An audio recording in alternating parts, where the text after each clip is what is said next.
الفترة الأخيرة محمود الجمل نازل بمسلسلات تنافس الدراما الرمضانية كلها، هينافس مسلسل حشاشين شكله. من كمية المسلسلات الرهيبة دي يخلص مسلسل يعمل مسلسل. أنا بعتبر عم محمود الجمل ده شخص فضائي مش طبيعي، يعني خارق للعادات البشرية. بيعمل مسلسل كل 5 ثواني، وبطل طبعا هذه المسلسلات العظيمة أمنية القوة. والمسلسل اللي معانا النهاردة هو مسلسل اسمه غلط كبير، وعايزين نعرف إيه سر الغلط ده.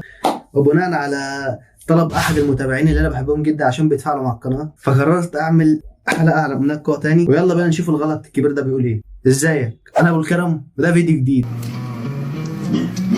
طبعا كله فرنسا. اولا من اول الدخله كده، دي مش دخله واحد تبع عم محمود، دي دخله واحد متحرش. معلش في الكلمه يعني، فبلاش الدخلات اللي تخض ده عم محمود والنبي.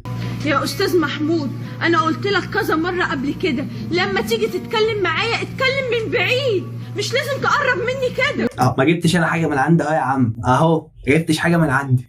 هي حاسه نفسها متضايقه مني. فرنسا مالك؟ انت زي اختي يا فرنسا، في ايه؟ ولا اختك ولا امك. اطفي النور يا سلمى، انا نايمه. معلش يا ندى هسيبك. صدقت انا كده ان انت نايمه، يعني مش لسه صاحيه عشان تصوري الفيديو يعني ولا حاجه؟ يا ست هنعديها كده براحتك، بس انا حبيت اقول لك ان انا ماشيه. ماشيه؟ ايوه سلمى ما تخليكي قاعده معايا يا سلمى.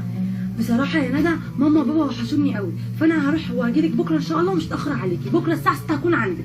كمان مش هتيجي من اول اليوم يا سلمى؟ ما هو يا ندى انا خدت هدومي معايا بالمره اغسلها يا ندى، تكون نشفت الهدوم وهجيبها واجي على. انا شاكك فيك، شكلك رايحه تقابل حد وخرباها. انا شاكك فيكي من الاخر. ماشي. قولي لي بقى، انت نازله الاسبوع ده ولا الاسبوع الجاي؟ لا مش هنزل اجازه الاسبوع ده، هنزل الاسبوع الجاي. انت اسبوع وانا اسبوع. خلاص ماشي يا ندى. عايزه مني حاجه؟ لا اطفي النور بس وانتي ماشيه. حاضر. خدي بالك على نفسك. ماشي يا حبيبتي، عايزه حاجه كلميني. ماشي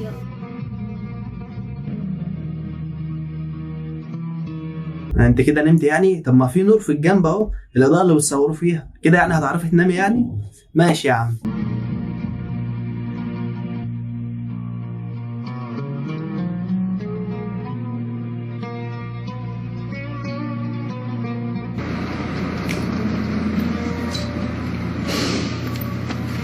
ايه ده؟ رايحه فين؟ البلد دي احسن من غيرها. يعني مسخره ممكه في الكوميديا ملهاش حل. خلاص يا فرنسا، انا مسافره، رايحه اجيب الايجار وراجعه على طول بكره. رايحه تجيب الايجار؟ ايوه. طب وصاحبتك مش مسافره معاكي؟ لا، ندى بتسافر كله، يعني انا اسبوع وهي اسبوع. خلاص ترجعي بالسلامه، بس ما تنسيش تجيبي لي فرخايه معاكي، بطايه، حته جبنه قريش. وحضرتك من الفيوم، يعني ايه علاقه الفراخ والبط يعني بيجيب ده، بيجيب حاجه حلوه مثلا بتاع كده هديه، انما ايه علاقه الفراخ والبط بالهدايا يعني؟ انت اكيد من الفيوم. عشان ادعيلك. بصي، من غير ما تدعي لي ولا اي حاجه يا فرنسا، هجيب لك اللي انت عايزاه. انت اختي الكبيره يا فرنسا. خلاص هترجعي امتى بقى؟ على الساعه 6 كده هكون موجوده. اصل بصراحه يعني ماما وحشتني قوي الباشا بتاعنا الكبير أمنية القوة. انت فين يا عم؟ بقالي ساعه عمال ادور عليك. قلت اتغدى معاه واجي على طول. مش ربنا يخليها. ربنا يخليكي يا فرنسا. جيبي لي من الغدا بقى. حاضر يا فرنسا. تعرفي يا أمنية، سلمى دي وصاحبتها ندى ناس محترمه من الكليه للبيت. مش هنخلص بقى. الست واقفه بقالها 5 ساعات عايزه تلحق المشوار بتاعتها، وانت هتقعد تحكي لها في مواضيع من القرن اللي فات. على طول. ايوه طيبين قوي. ايوه يا فرنسا، ربنا يخليكي والله. محترمين جدا وانا بحبهم زي أمنية بنت، وانا بعتبرك اختي الكبيره يا فرنسا. ربنا يخليكي. يلا مع السلامه. خلي بالك من نفسك. ماشي يا فرنسا. أمنية حبيبتي، عايزه اقول لك على حاجه. اتفضلي. لو قابلتي استاذ محمود على السلم ما تتكلميش معاه خالص، ولو اتكلم معاكي وطلب منك مش بقول لك قلقانين منك حاجه قولي له اطلب من ماما، مالكش دعوه بيا خالص. حاضر يا ماما. طب انا هطلع عليه من الزباله. يلا بس انا عايزه اقول لك على حاجه يا ماما. اتفضلي قولي. انا طبعا حفظت كلامك يا ماما، لما اشوف استاذ محمود اعمل نفسي كاني مش شايفاه. بس ليه يا ماما اعمل كده؟ مش فاهمه ليه. عشان هو غلس وبصراحه مش محترم. جبتش انا حاجه من عندي؟ قلت لك متحرش ما تداريش. ايوه. ازاي يعني يا ماما؟ يا أمنية اسمعي كلامي بس يا حبيبتي. حاضر يا ماما حاضر. يلا اطلعي يا حبيبتي. صباح الخير. صباح النور يا استاذ محمود.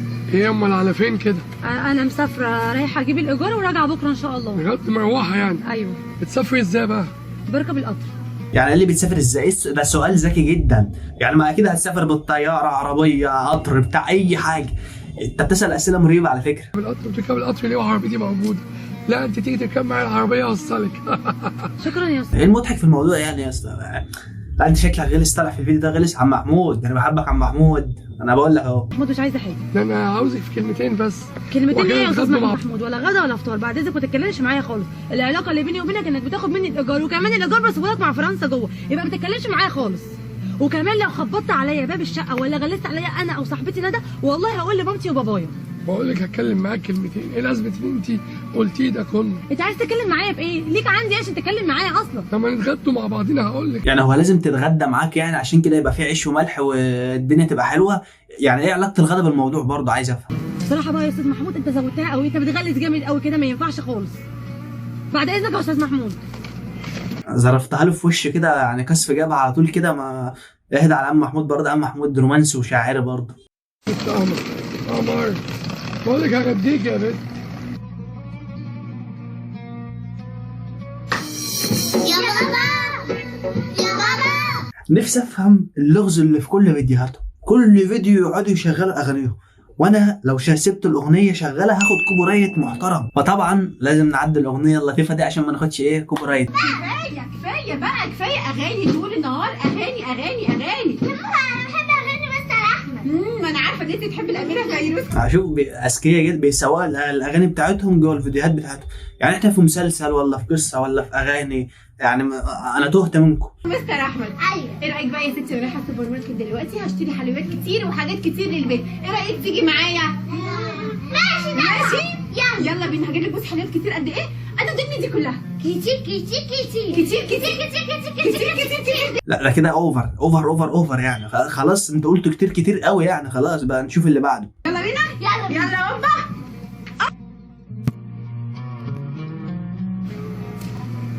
انا حاسس ان الدنيا جايه عليك يا ام مكه بعدتك دي. انت دي مش قعدة واحده بوابه ولا بقى، ده قعدة واحده الدنيا جايه عليها. مالك؟ مين اللي مزعلك يا ام مكه؟ طبعا الفل فرنسا.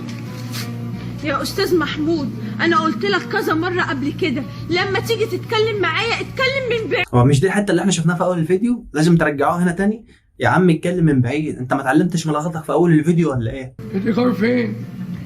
في شقه دفعت الايجار، والشقه بتاعت الطلاب في واحده لسه مسافره هتجيب لك الايجار اول الشهر، وواحده تانية لسه ما دفعتش. يعني الشقه فاضيه فوق الاتنين ماشوا؟ لا في واحده راحت لاهلها سافرت، وواحده تانية قاعده فوق هتسافر الاسبوع الجاي. يعني انا مش عارف ليه لازم تجمعوا الاخبار بتاع الشقق دي كلها. ما تسيبوا الناس في حالهم يعني هم عاملين مشكله وبتجمع عنهم تحقيق يعني ولا ايه؟ سافر يعني. ايوه اتفضل. ماشي يا فرنسا. كله تمام؟ تمام يا استاذ محمود. ماشي. هو انت رايح فين يا استاذ محمود؟ الشقتين اللي ليك فوق متأجرين، انت هتطلع تعمل ايه؟ طبعا طلع يعني يعمل حاجات بقى ايه تحرج بقى. انا مش بقول لك هو مش مرتاح له من اول فيديو. اطلع بص على السلم اشوف الدنيا نظيفه مش نظيفه. فيها فرنسا مالك؟ اتفضل يا استاذ محمود اتفضل. بقول لك زي اختي يا فرنسا. يا استاذ محمود قلت لك كذا مره. انا مش عارف انت بتستفاد لما تقعد تقرب كده يعني. انت بتشمها ريحه بقك يعني. اكيد ريحه بقك وحشه عشان كده متضايقه مني. اللي فيه مسافه يا استاذ محمود. ماشي يا فرنسا. اتفضل.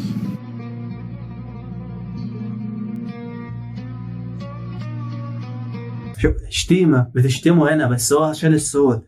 انا حاسس بيك يا اموال.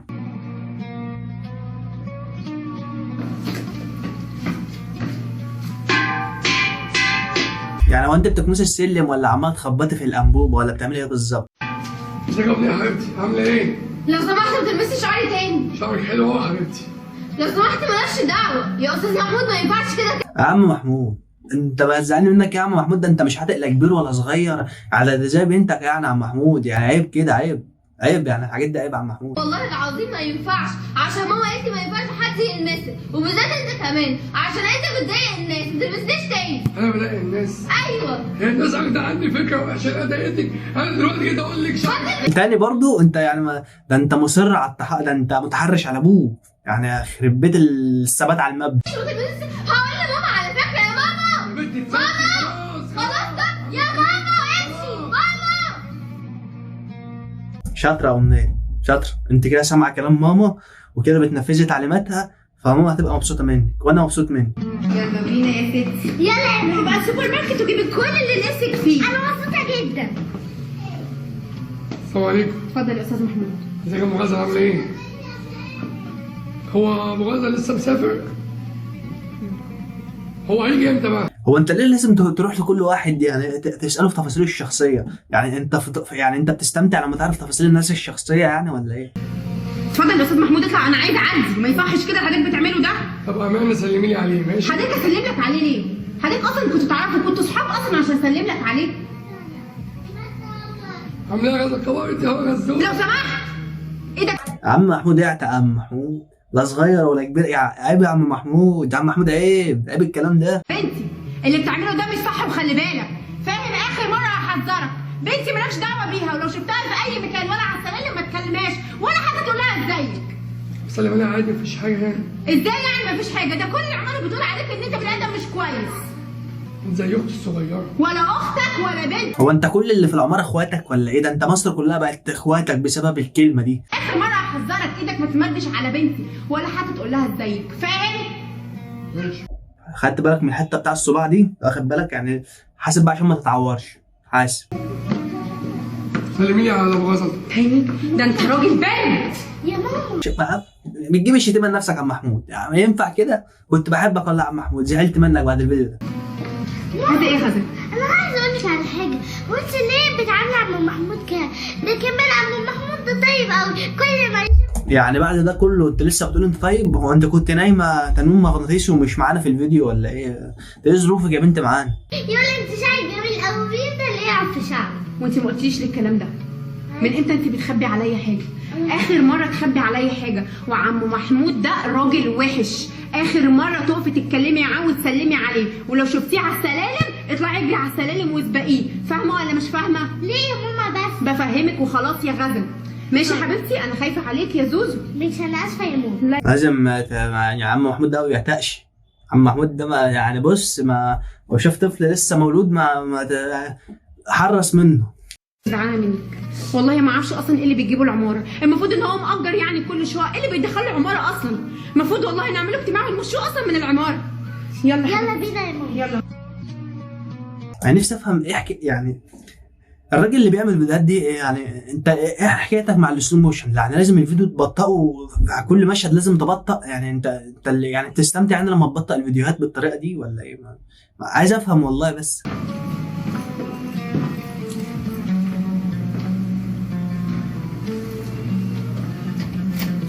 تعمل ايه يا عم محمود؟ داخل شقه مين؟